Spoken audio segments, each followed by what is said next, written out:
Guys দেখে নাও আমি চলে এসেছি ছাদে রিওকে নিয়ে। আর আমি মুখে দেখো কী সব লাগিয়ে রেখেছি। এখন ঘড়িতে বাজে 5:41। আমার 7টা থেকে আবার ক্লাস আছে, আমি অ্যাকচুয়ালি ক্লাস করাতে যাব। তো দেখে না আমার রিওটাকে নিয়ে আমি ঘুরতে এসেছি ছাদে, বিকজ আমি তো ওকে নিয়ে একা কোথাও বেরোতে পারি না বাইরে, বিকজ ও প্রচণ্ড দুরন্ত মানে প্রচণ্ড দুষ্টু। সেই জন্য আমাকে এরমভাবেই আসতে হয় ছাদে যখন কেউ থাকে না।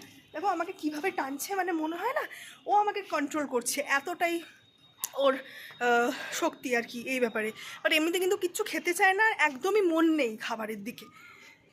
এবারে আমার বর যখন ওকে আনে তখন ও না প্রচণ্ড একদম স্ট্রিক্ট, মানে ট্রেনিং ও যেহেতু ট্রেনিং দেয় অন্য ডগসদেরকে, তো আমার রিওর সাথেও কিন্তু প্রচণ্ড স্ট্রিক্ট।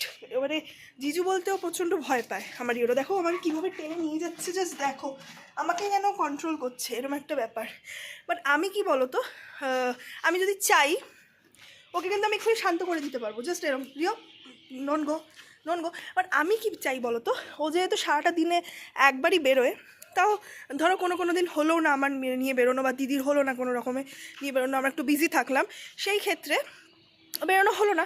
এবার যখন ওকে আমরা নিয়ে বেরোই ছাদে অ্যাটলিস্ট নিয়ে আসি, বাইরে নিয়ে গেলে এবার ধরো কোন্নগরে 12 মন্দির ঘাট আছে, অনেক ঘোরানোর জায়গা আছে ঘোরার, ওখানে নিয়ে গেলে তো আমার বর নিয়ে যায়। ছাদে নিয়ে আসলে আমি বা আমার দিদি নিয়ে আসি।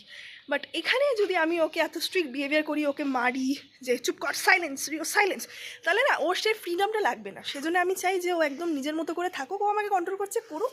দেখো আমাকে কীভাবে টানছে, ঠিক আছে, দেখে না কীভাবে টানছে আমাকে। না ওই গাছে যায় না, গাছে জল ঢালতে নেই, গাছে জল ঢালা ভালো, উল্টো পাল্টে জল ঢালা ভালো না। আরও সমানে টয়লেট করতে আসে ছাদে, মানে ওর একটাই ইন্টারেস্ট ঘুরতে যাওয়া মানে ছাদে যাওয়া, আর একদম জল খেতে চায় না। তো আমি আজকে জল খাওয়াবে কী করে তোমরা তোমাদের ডগসদেরকে সেটাও শেয়ার করবো তোমাদের সাথে। অনেকে তোমরা ভাবো যে তোমরা তোমাদের বাচ্চাদেরকে, তোমাদের ডগসদেরকে কীভাবে তোমরা জল খাওয়াবে, ধরো জল খেতে একদমই চাইছে না, সেক্ষেত্রে তোমরা কী করবে, কী করণীয় আছে, সবটাই আমি আমার নেক্সট মিনি ব্লগে শেয়ার করবো। তো তোমরা সাথে থেকেও দেখো। আমার রিও আমাকে টেনে কোথায় নিয়ে যাচ্ছে, ওই আমাকে মনে হয় দৌড় করাচ্ছে। আমি ওকে ছাদে স্যার করাতে নিয়ে আসিনি, ওই আমাকে স্যার করাতে নিয়ে এসেছে দেখো। আর ওর ঘোড়া মানে শুধু মোটা মানে টয়লেট করা। তো কেমন লাগলো মিনি ব্লগটা শেয়ার করবে, আবার আসছি নেক্সট ভিডিওতে তোমাদের আরও উপকার করতে। চলো টাটা, good bye, love you guys.